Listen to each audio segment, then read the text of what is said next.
Mi nombre es Montserrat García López, soy estudiante de la licenciatura en Criminología en el tercer cuatrimestre del Instituto de Capacitación Universitaria, y a continuación voy a hablar sobre la información de pruebas y procedimiento. Inicio con la descripción de procedimiento. Primero, actuaciones previas al procedimiento. Son las capacidades que se realizan a partir del momento en el que se entiende conocimiento de la necesidad de procesar un lugar. Después el conocimiento del hecho, donde el primer respondiente da aviso al MP. Aviso a la policía. La policía con capacidades de procesar recibe el aviso y después el superior tomará su lugar para poder procesar. Coordinación. El coordinador de la policía coordina todas las actividades a seguir en el lugar. Planeación. El coordinador toma conocimiento ante el hecho y determina el número de personal que se ocupará para el procedimiento.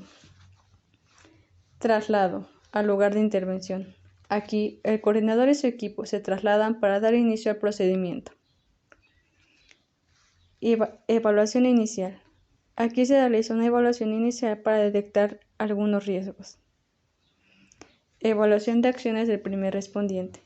Aquí se identifica el tipo de hecho, objetos observados, condiciones geográficas y climatológicas, así como los servidores públicos que funjan. Después, el puesto de mando, donde se establece el puesto de mando de cada uno de los intervinientes. Entrega-recepción del lugar. Aquí se hace la entrega del lugar, que dicha debe quedar registrada en un formato. Después continúo con la identificación de la zona crítica, donde ésta se lleva a cabo en base a la presencia de indicios. Y por último, planeación y asignación de roles. Aquí se asignan los roles de quienes desarrollarán la observación y todo proceso de cadena de custodia.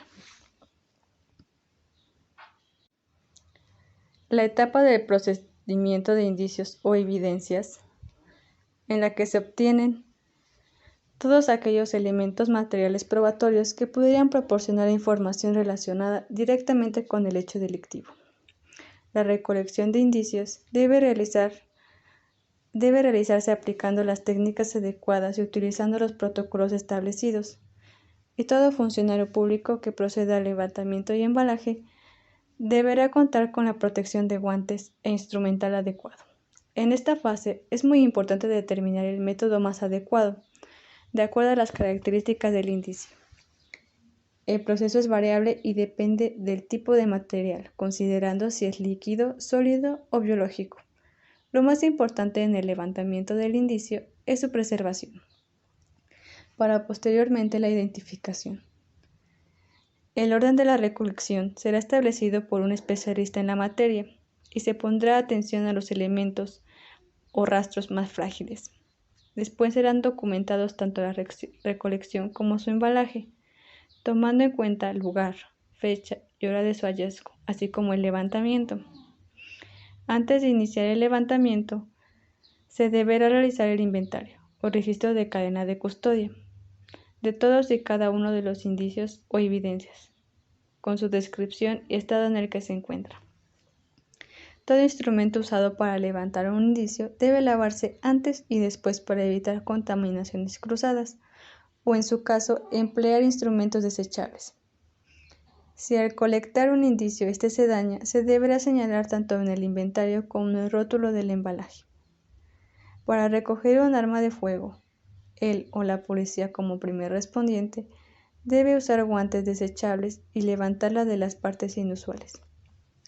De igual manera, en el caso de un arma larga, se debe manejar de las partes inusuales para con ello evitar friccionar las superficies lisas, en donde se podrían encontrar huellas dactilares. Los casquillos y balas deben levantarse con pinzas, para posteriormente guardarlos en sobres o bolsas de papel. Si se trata de líquidos, dependiendo de la cantidad, se puede usar una jeringa, pequeñas cucharas, hisopos o gasas estériles. Para el empaquetado y embalaje se deberá colocar un rótulo que indica el contenido, número o letra que identifique el indicio. Técnicamente implica colocar a cada indicio inventariado en el empaque o contenedor adecuado para su protección, tomando en cuenta las características y naturaleza del mismo. Todo debe sellarse con cinta adhesiva y etiquetarse.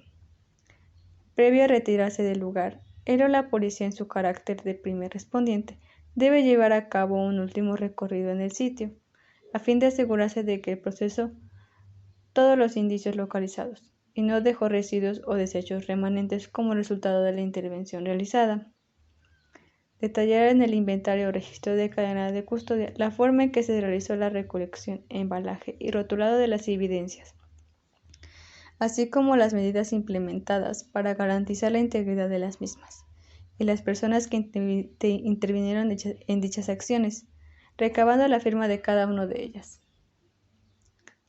Al concluir la observación final, se debe llenar un formato de cadena de custodia, que consiste en una breve descripción de los indicios, número de la carpeta de investigación, en caso de contar con una, el lugar de los hechos, hora y fecha de la intervención, clase de indicio, lugar preciso donde se recogió y sus características, fecha, nombre y firma de quien descubrió el indicio, observaciones adicionales, condiciones climatológicas, características de la posible contaminación.